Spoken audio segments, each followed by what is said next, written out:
It's your boy, this platonic successor.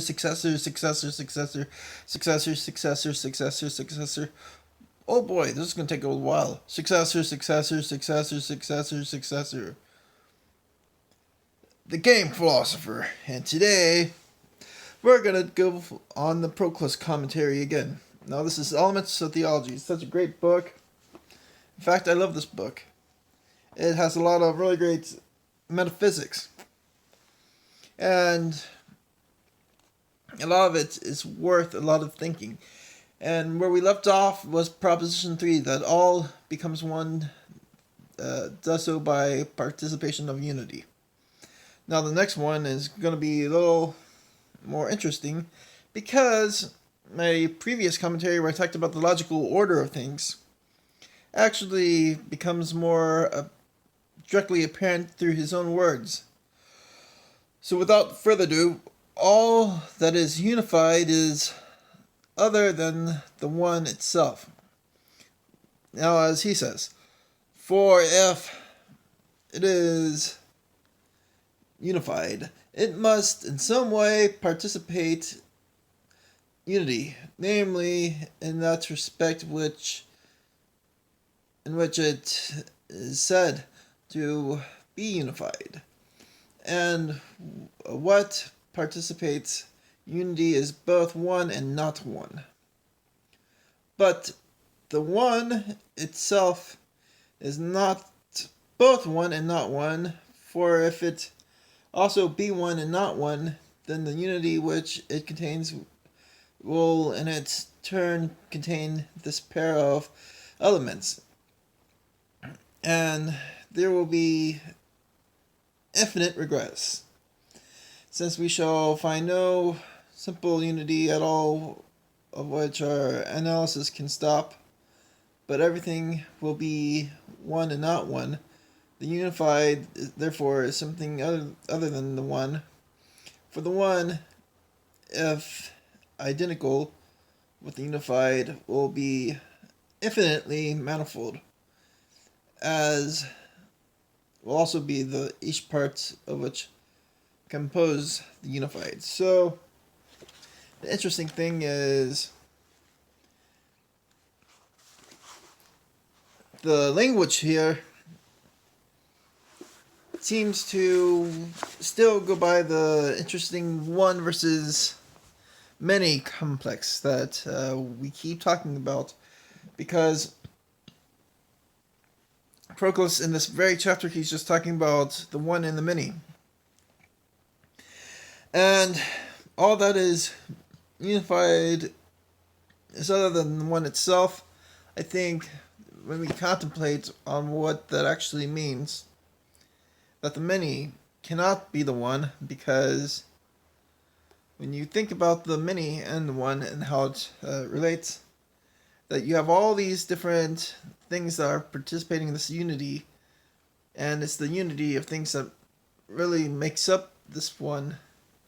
But the many different unities would be, I think, just many different forms of different things, and the thing in itself, the unity, the one in itself, it's not going to be easily defined if we define it purely by the attributes that make it up. So this is definitely not something that the philosopher Hume really believed. Of course, we're talking about Proclus now, because when you look at the forms of things, it is not the thing which is ultimately named when it's uniform. Like, of course, you have the chairness of a chair or whatever, but the chairness of the chair does not make up the chair itself, but rather it's the idea which makes up that chair. And in the same way, I think if we're looking at these different perfect forms of the many that participate to pretty much become part of the one by unity, that the things that are united themselves cannot really be there to define what is called the one. Because if we try to define everything to become the same definition as the one, then it gets all redundant ad infinitum, because it's like trying to define everything by saying reality. What is reality? Well, that's a rock. It's very solid. It's very gray. It's round. Sometimes a little rough and rugged. And that's a TV. It's black with a screen and square, a rectangle. Well, that's a controller. It has buttons which you press. But we're not defining reality, but by defining these objects that make up the reality itself. So when we're looking at this concept that the one is not the unity, and that there's a division between the unity and the one itself, we are trying to avoid defining the one by the many, because if we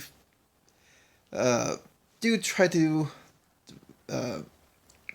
define the one by the many, what happens is we get that very problem that Hume had, where it's really hard to really do anything but deny the existence of this thing that comes about as the attributes are listed.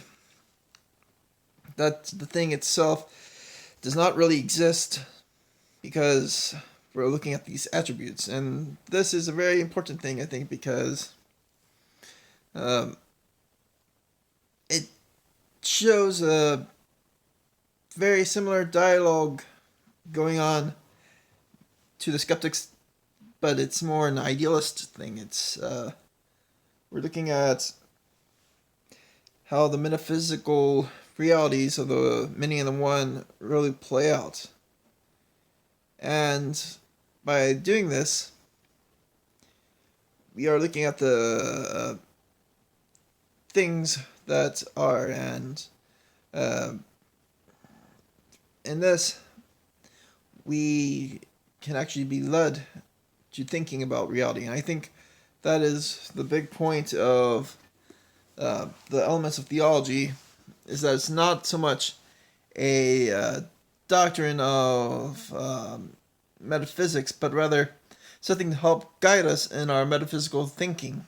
Kind of a lot like the metaphysics of Aristotle, but without as many of the thought games where you think about the different small chapters of questions and all that Aristotle has, if I remember that book right. But rather you're looking at this big thing of arguments that pop up, and as you're trying to figure it out in your mind, it helps you contemplate the reality and how things are. This is the Game Philosopher. Thank you for watching.